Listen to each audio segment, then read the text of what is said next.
All right, my next guest takes on Brett Johns at UFC Atlantic City. He is Aljamain Sterling. Aljamain, how are you? Good. How's it doing? All right. Happy Easter. I saw on your Instagram story that you were driving to Pennsylvania. Were you celebrating Easter there? What were you up to? Nah. My brother fought.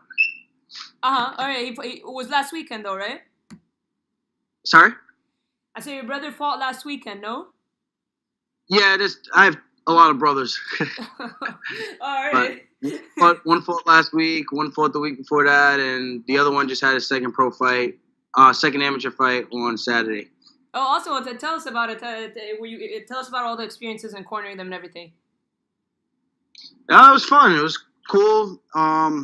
Troy hasn't fought in roughly a year, and he won his second pro fight. The first one was a split draw for Dana White's looking for a fight, and it was a good performance. But it was good to see him getting a win in the last Cage Fury event. And my other brother lost his amateur debut, but he's never done anything competitive before in high school or middle school at all. Like we actually played on teams, my brother Troy and I, and we wrestled and all that, competed in college. This other brother hasn't done anything competitively, so his first MMA fight was an interesting one for sure, and then he won the second one. So he lost the first one, won the second one. So he's 1-1 now, and I think he's really enjoying the entire ride. Nice, and it must be nice to have your brothers doing the same thing as yourself. Oh yeah, for sure. I've been trying to get these guys involved for a while now. Hopefully we can keep Troy active. We're looking to book him back for June, either Ring of Combat or another promotion out in PA, just to keep the ball moving and keep everything going. Awesome, and let's talk about your fight. You're taking on Brett Johns, UFC Atlantic City, April 21st. First of all, what were your thoughts on the matchup when they offered you Brett Johns? I mean, they offered him and Cody Stamann. I was cool with either one. Um, I know Brett had a bigger name in terms of, I guess, and I wouldn't say bigger name. I guess he was the bigger prospect, so I figured to take that matchup instead of the Cody Stamann fight. Knock off a guy who's supposed to be the next contender, and just remind these guys that I'm still a threat to the throne, and that's pretty much it. I just don't think it's his time yet. I think he's young, ambitious, he's talented, but I think I just haven't beaten every single department in terms of skill set. And we're going to find out April 21st. I'm going to have to let this guy know it's just not his time yet. And were both fight offers for this Atlantic City card? Yes, they were. And this is kind of a backyard fight for you, very close to home. But was part of you trying to get on the UFC 223 card this weekend, or did you want the Atlantic City card? I mean, I would have liked to fight in New York, but New York is off the tables for me right now until they make some amendments to their medical criteria. I guess the state commission is a little bit behind with certain stuff, and they still have to make some amendment with some things so that I can get cleared to fight there, like I can fight everywhere else. So that's all that is. So I didn't really have that option to fight in Brooklyn, but that would have been dope. It would have been cool, but I'm fighting in my old stomping grounds back in Jersey. I'm undefeated in Jersey, and we're planning on keeping it that way. Nice. And are you gonna have friends and family come down to watch your fight? Oh yeah, it's gonna be a big Serra-Longo crowd, big Uniondale crowd, and a big crowd from just Long Island in general coming out to support the Long Island boys. We got Ryan LaFleur. He's not part of our gym, but he's a Long Island guy. We got Marab. We have Oka Sasaki, who's just now training with us the past few months. I think he used to train with Alpha Male, the Japanese fighter at 125. So we got three guys from Serra-Longo that will be fighting April 21st. So it's gonna be a good crowd. I'm excited to see the turnout. I'm excited to put on a show, and just get back in win column and get back to the winning ways. The last fight was a big hiccup. I made a big technical error on my end, and Marlon happened to just do something that just was able to capitalize on my mistake, and I want to kind of erase that, I guess, if there's any way to put it. Yeah, and I want to talk about your last fight, not to dwell on the past. That's not the part I want to talk about. I want to talk about kind of just to commend you the way you handled the loss, and kind of saw you on social media kind of joking around with people. So yeah, I just wanted to commend you on the way you handled it, because we see it's kind of a topic that's debated a lot. People have a lot of critique, towards Ronda Rousey and a lot of other fighters, potentially making excuses, any of that. But you were a guy that handled the loss very well. So I wanted to ask you, how hard was it in that sense, getting those, the trolls and then the comments online, and just experiencing all that in terms of the people's comments and opinions and all that?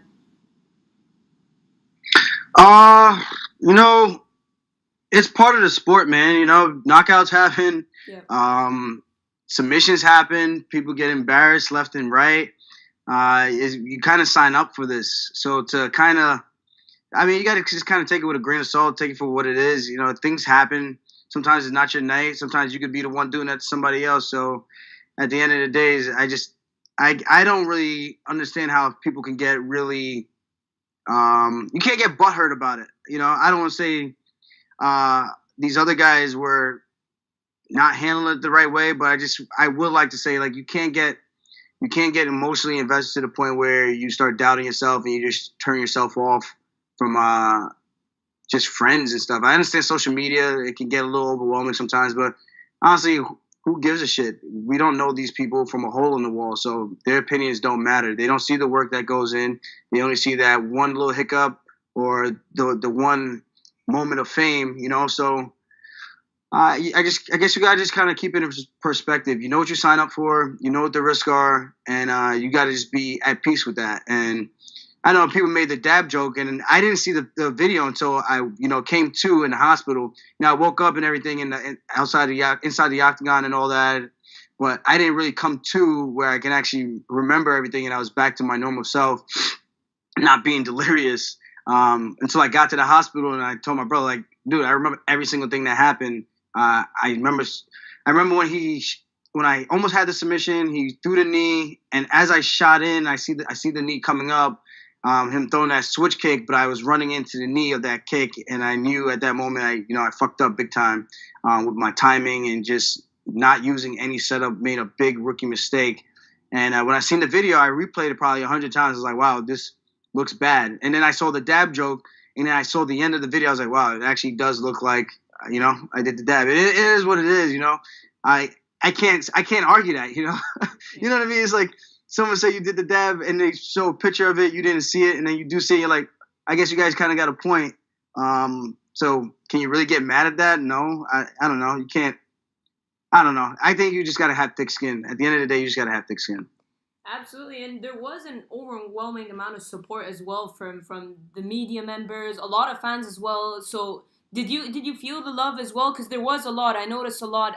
There was a lot of concern, and then thankfully, when everything was okay, there was a lot of positive comments and support coming your way as well.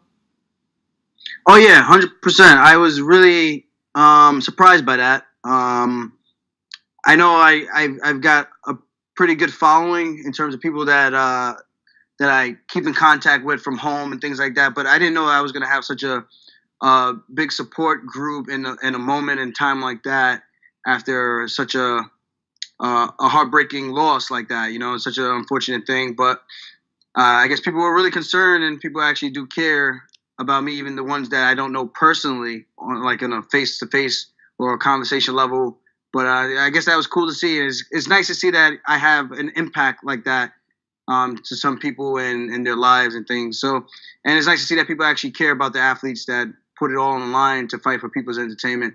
I think it's more so one of those things where people weren't really sure what happened in there. They didn't really give an update on what happened in there. And it looked bad, just from my standpoint, like trying to remove myself from the personal attachment. I was like, dude, if that was anybody else, it looked bad. It looked like someone died in there, and there was no follow up to know, like, hey, is this guy okay, or any type of report or anything. So I understand the concerns in that regard for sure, and it's cool. It's cool to see. So I was glad to know that I have a good support system. But the Funk Master is back, and we are rolling. We are ready to rock and roll. Definitely, and let's talk about the matchup. I mean, what do you think of Johns as an opponent? Break him down for me. He's a tough opponent. He's a good grappler. I think a lot of his fights on the regional circuit and his early UFC fights, which were the first two, he showed that he's tough, but very simple stuff that he's doing. Nothing really impressive in terms of that stands out from the rest, I guess. It's one thing when you're doing something that stands out from the rest. I'm like, all right, poses some tricky problems, but he's been fairly consistent in terms of his performances, looking to throw a couple punches and take you down, shooting to the same side. Very simple combinations: 1, 2, 3, uppercut, 3, 2. Nothing really different. It's just nothing really out of the ordinary. He capitalized on Joe Soto. I think Joe Soto kind of relaxed in that position. I think anyone that follows the sports and knows who Joe Soto is knows he's a world-class grappler, especially in the leg lock position. I think he kind of just took it easy and relaxed and didn't respect Johns enough in that position to think that he can catch him in something. And he paid for it with the calf slicer. And that's something you can catch on pretty much anybody if they relax in that position. So I can't really take that into too much of a consideration besides knowing that this guy does have some tricks up his sleeves. So I can't sleep on him in any type of grappling situation for sure. But at the end of the day, I think he's just like everybody else. He's got 2 hands. He's got 2 legs. He's got elbows. He's got knees. I got the same thing. So it's just going to be who shows up and who does it better on April 21st. And yeah, I was going to ask you. I mean, I noticed like when I see you on Twitter and stuff, you are a guy that pays attention to the whole UFC in general. You seem like you're genuinely a fan of the sport and watching the fights and all that. But when it comes to like when they come and give you an opponent, I know you've pretty much probably seen all their previous fights, at least in the UFC. But do you like to sit down with your coaches, watch tape? Do you let them do it? How do you go about it when they give you a name? We definitely break it down together. But we don't overly obsess over what they do. We just try to get an idea of what they bring to the table, and then outside of that, we try to see which ways we can capitalize with our strengths and kind of just go from there. I think overanalyzing can sometimes be detrimental to what you're going to bring to the table if you're worried about everything that they're doing. You want to have some type of there's of course going to be some type of concern. You want to make sure you have it in the back of your mind, but at the end of the day, it's about going out there and implementing your game plan, and that's ultimately what's going to help you get your hand raised. Absolutely. And when you look at this fight, I mean, he's an undefeated guy coming off a lot of momentum, specifically because of the way his last win happened, with the calf slicer and everything. I know you were once undefeated yourself, so do you feel like the pressure is more on him than it is on you, or do you feel like the pressure is on yourself because you want to bounce back? Oh yeah, I think the pressure is more on him. He wanted the bigger fight. He's got the bigger fight. Now he's got to perform. I remember being the underdog, not the underdog, but the heavy favorite coming into the Brian Caraway fight. I chirped him, called him out, and I wanted that stylistic matchup. I fought a whole bunch of strikers. I wanted to fight a high-level grappler to see where I was in the division as a whole. And, I got the fight, and I came up short, split decision. And I think this is a very familiar situation. So, be careful what you wish for. I think I'm a much dangerous fighter than Brian Caraway, especially coming from that Brian Caraway fight. I think I've learned a ton about myself and my skill set and how to put it all together better. And I think I made leaps and bounds of improvements under those lights as opposed to just doing it in training. So I don't know what in particular made him decide that I was the fight that he wanted, but all I can do is oblige. Someone wants to call me out. I remember calling out guys. It is what it is. Everyone wants to advance their career, and if I got to beat up a guy who thinks he's the next big thing, so be it. So I just hope Brett is ready to wrestle, and I hope his face is elbow proof because I am going to be unleashing some hell of elbows on that guy. So I hope he's ready to battle as much as he says he's ready to battle, because I guarantee he's going to come out there looking to just wrestle. In terms of once I hit him, I guarantee he's going to be looking to shoot ASAP. So that's pretty much all I can say about that. And if I get him down to the floor first, which I know I will, he's going to have a long 15 minutes or less in there with me. That's funny because you kind of like always answer my next question. You kind of like almost know what I'm going to say next, because I was going to ask you about your training camp. First of all, like, who are some of the guys you've been working with in preparation for Johns, and if there was something specific you were working on, and you mentioned the elbows, so just tell me a little bit about your training camp. I know people don't like elbows, and I know when I take guys down and I start ground and pounding, they start to wilt and they start to give up back either back control or they give a position where I can choke him out. So either or, whichever way he decides to go, if he wants to get TKO'd or if he wants to give a position and gets choked out, however he decides to go out, that's going to be on him. I'll let him decide that.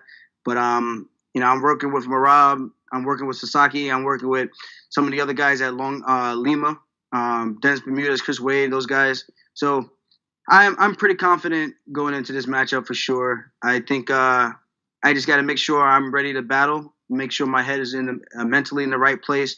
My last fight, I was a little too. I think I was a little too confident, a little too relaxed. More to say than confident. I don't think there's anything wrong with confidence, but I think when you go out there a little too relaxed, sometimes your body's not firing on those survival instincts when you feel like there's a lot more threat on the table. So I'm going to go out there with a different edge, as I did with the Barral fight, as I did with the Augusto Mendes fight. It's just a different mentality when you put yourself in a different mind state. So that's pretty much all that is. So I'm excited. I'm just really excited to get in there and mix it up. And I'm ready. I'm ready to crush some shins and just feel that bone just crushing on that skull. That's all I can say. I know when that elbow hits and it hits the top of that head, it does not feel good, and guys want to turn, and they do not like that. So everyone has a game plan. I'm telling you, I take guys down, and once I do what I do, they look for a way out. So let's just see what's gonna happen. Brett Johns, I hope you're ready to wrestle. And where do you feel like a win over Johns will put you in the bantamweight division? I don't think it really puts me anywhere. I think it more so solidifies my place in the top 10. And I think I got to win a few more to keep continuing my climb to eventually get back to that title shot. I keep going up the ladder, and I keep getting. I had three hiccups now. I just gotta follow through. Sometimes I get there and I just have these mental lapses sometimes in my performances, but if I can stay consistent, I think I'm good enough to beat anybody on any given day, and that's truly how I feel. I think I'm mentally stronger than most of these guys. I think my work ethic is second to none. I just got to go out there and put it all together, and I think good things will happen. Absolutely. And the picture is a little unclear right now with the TJ DJ fight seemingly off. So who do you think gets the next crack at the title? I'm not really sure. It's a very tricky situation. They said that title fight, super fight, is off the table. So I'm guessing the winner of Moraes and Jimmy Rivera. I'm not sure what's going to happen with Cruz when he comes back, but that would be a fight that I would be definitely interested in. I'm not sure what's going to happen with Garbrandt when he comes back. So there's a lot of intriguing matchups. I know I still got to win a few more. I got to be the top contender within the top 5. I'm neck and neck with the best, I lost a split decision to Rafael Sensao. His last fight was a knockout over Matthew Lopez. And, I think I gave him all he could handle, and that's disregarding me using my wrestling. So I think I proved that I can definitely go out there and perform. I just got to put it all together to continue to get my hand raised. And that title shot that keeps eluding me, I'm gonna eventually put myself in the right position to seize the moment. Nice. And a couple more things before I let you go. Will you be in Brooklyn for Iaquinta's fight? Yes, I'll be cornering Al Iaquinta against the Irish Dragon. It's funny because Al's going to go slay a dragon. He's going to slay an Irish dragon, and I'm going to slay a Welsh dragon. So, unfortunately, this is the way things got to go. Al's my boy. He's been putting in a lot of work, been looking sharp in training. I think he's going to be.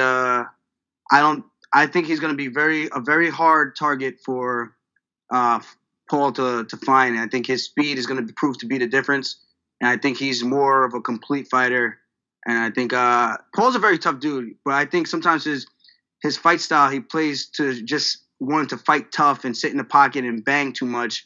I think sometimes he gets lost in mixing it up, which can sometimes hurt the fighter. So I'm excited for Al. This is a big one for him. I think this is going to solidify him as maybe the number one contender. And hopefully he gets his chance to fight for the world title as well. Nice. And your fight with Johns, how do you see it playing out? I mean, how do you get the job done? I really do believe I'm gonna finish him in the second round. I think I'm gonna submit him. Might even calf slicer him. It's so funny that I think last week I hit 2 calf slicers. So and not even trying to do it. It's just one of those things. I've been working on a lot of leg locks with these the Danaher Def Squad boys, Jason Rao, Nick Ronan, a lot of high level guys. These guys are world class grapplers, winning tournaments, EBIs, and I'm able to compete with these guys. I'm able to hold position. I'm able to get out of bad positions with these guys. So I'm feeling good, man. I'm feeling confident. Like I said, I just got to put it all together on the night, and good things will happen. Wouldn't it be something if you finished him with a calf slicer? Oh, it would be a sweet night. It would be a sweet night. These guys are hyping up a calf slicer. It's a freaking calf slicer. Oh my goodness! I hit an arm triangle from the bottom of my guard. You know what I mean? So it's like, yeah, that was cool and all, but there's greater things out there. Like sometimes you get lucky and things just happen, and that's just the way the sport goes. It's such a crazy sport. You never know what's gonna happen in there. But it's a good thing that they're hyping up his last win because it's good. Like, should you get the win, this is a good thing, right? So you don't want them undermining your last opponent. You know how the fans get like, oh, you beat this guy, but this and that. So it's a good thing that they're Oh picking yeah, up. 100%, 100%. Like I said, Bert's a tough competitor. I just think I'm gonna prove too much too soon, and I just can't see where he beats me in what position. He's gonna out grapple me. What, he's gonna take me down? He's gonna take me down and then do what? His famous ground and pound. He has no ground and pound. I don't care how much he's been working his ground and pound in the last 2-3 months. It's not gonna be able to translate that fast overnight into the next fight. He takes me down. I'm getting right back up. He tries to stand with me. I'm gonna be the faster fighter. I'm gonna be landing my strikes. I'm gonna be in and out. I'm gonna be landing my takedowns. And once I get him against the cage, I'm gonna be landing some big knees, big elbows, put him on his back, and that's gonna be all she wrote. Awesome. Yesterday was April Fool's. I mean, we felt like we all got played with everything that happened with Tony Ferguson being forced out. Did you play any tricks on anybody, or were you just kind of like distracted by everything that's going on with that? No, I didn't. I wanted to, but I was too tired after that road trip from PA to really figure out something that I wanted to plan out to do to somebody. So I just like whatever about it. Nice, nice. All right, Aljo, thank you so much for the time. I know you've been posting fight prep videos on YouTube, so tell people where they can find them to get an inside look for your preparation and all that. They can check out my YouTube. What I don't know what you call it, a blog channel or YouTube channel. Yep. Funkmaster MMA. YouTube /Funkmaster MMA. Or I usually put the latest one on my website, aljamainsterling.com. Or I put it on my Instagram bio, so it's just easy to find. This way, people don't gotta think too much to get to it. But I'm trying to post as much stuff as I can, give people an inside look at just training camps in general, how to train as a high level fighter, and in general, just for health. If you're just looking for fitness, so that people have different things to look at and different ways to kind of tweak their training, and some health stuff. I haven't really posted much of the health stuff yet, but hopefully that gives people some different. I guess perspectives on diets and how you can still kind of keep it fun and still kind of keep to a schedule and help yourself lose those pounds that people really want to get rid of, I guess. Awesome. There you have it. Thanks, Aljo. Really appreciate the time and looking forward to the fight. Best of luck in Atlantic City. Thank you. It's going to be a good one.